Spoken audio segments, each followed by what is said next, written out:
Okay, we were working on the arms here. Let's continue doing that. Now we're going to do the front portion. We're going to put a stop cut in. You're going to bring it down like so. Alright, or now you don't want to cut too much off because we want the beard to be underneath a little bit more than what I had here. This was kind of my experiment one. I just wanted to kind of look at it a little bit.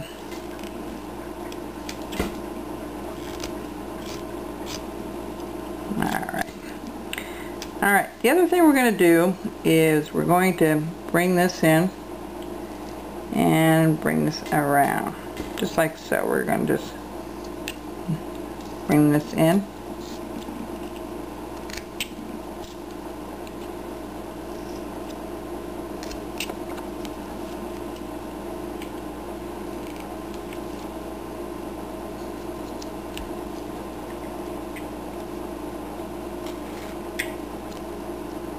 Alright, now I'm going to go up a little further with the arms. We're going to cut out the beard in just a second here. Alright. Now, I've talked about the V-tools a little bit. 3 years ago I wasn't using any kind of gouges whatsoever, and you can do a lot of this with just strictly a knife if you want to. That's entirely up to you. If you like doing V-cuts with a knife, by all means continue doing so. I just found that having the V tools, it has been very, very interesting, and the effects have been really nice to have. Let me see here what we're doing. Okay, we're going to follow this beard. We're going to put a stop cut all the way around. Again, make sure you have your glove on and your thumb guard on. Alright, we're going to cut this out from the bottom up.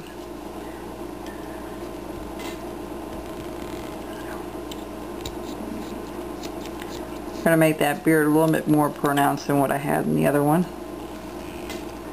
Alright. Let me see where we're at with the computer here.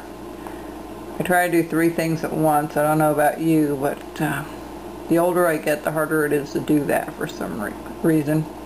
Let me just go out of here and see where we are. Alright.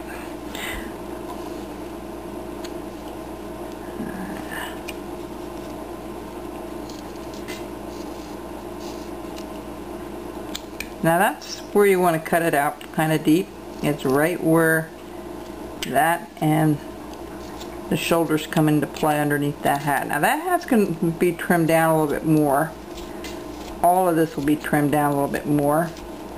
See how I'm scooping it out? We're going to put this little rope portion around as well. Okay, so we're not done with that. We're nowhere near done, but we're getting there.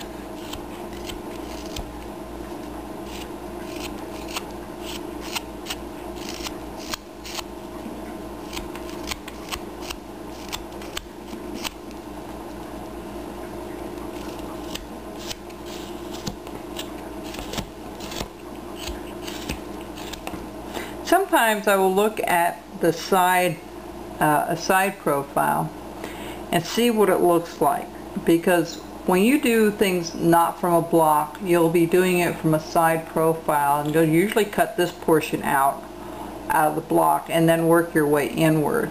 The reason I'm looking at this is because I'm looking to see if the hat, this shape, once you get this shape, then you worry about this shape. Alright? That's usually what I do. Usually if you have a very good profile on a piece, 9 out of 10 times it will work out okay. In my experience it has. So all I'm doing, a lot of times we'll look at it from the front, see if things are proportioned correctly, and then look from the top and to really view it and see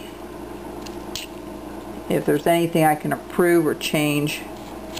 And you should be stopping periodically anyway, just to look at it and see if you have to do anything different. Okay, that's ink from refilling some of my ink jets here for the printer that I had here. That's one of my businesses. well, was one of my businesses. I don't do a whole lot of that anymore, but I still do some for local residents here. I drop them off at the farm. Okay. Now, we went ahead and we scooped this out. We're going to make that a little bit deeper. And what I'm going to do with this piece too, remember we talked about, if you've been following me, we talk about making things deeper than what they appear sometimes can really alter the look of a carving for the better. Okay, and what you want to do is just kind of redefine lines and all that when you're carving. I'm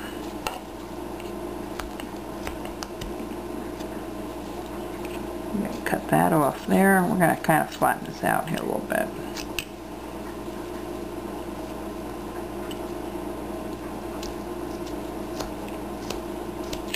Alright.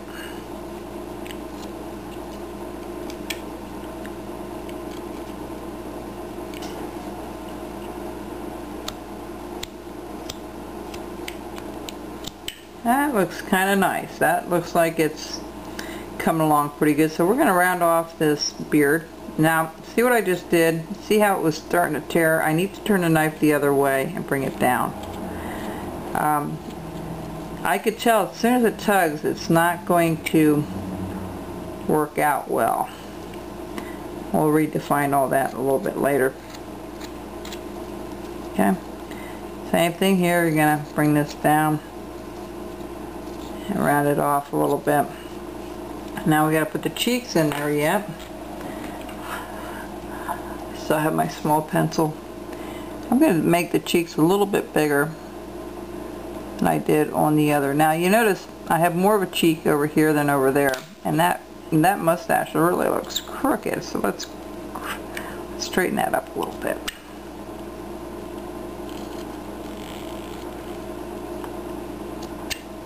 Alright. Alright. And let me take a look at that. It all depends how that hat is draped as well. But I'll show you on this one it's not even either. There's a little cheek here and a little bit bigger on the other side. That's okay. Doesn't hurt any. Gives it a little bit of character. You know, even a face is not the same. If you look in a mirror and you close one eye and you put a piece of paper where your nose is and you cover half of your face and then look at the other half of your face, they will look different. It's kind of freaky. If you took a picture of one side and made it, like transposed it, it can be pretty eerie. It's just, you know, we're all just a tad different from the right to the left. Some people have a longer leg than others. It's the same thing, same idea. Yeah, nothing, or a bigger foot than the other, or a bigger hand than the other.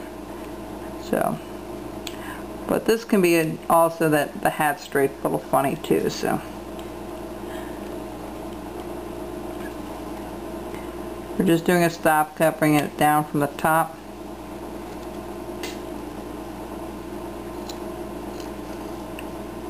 Okay, there we go. That's what I was hoping to get, that kind of a look to it.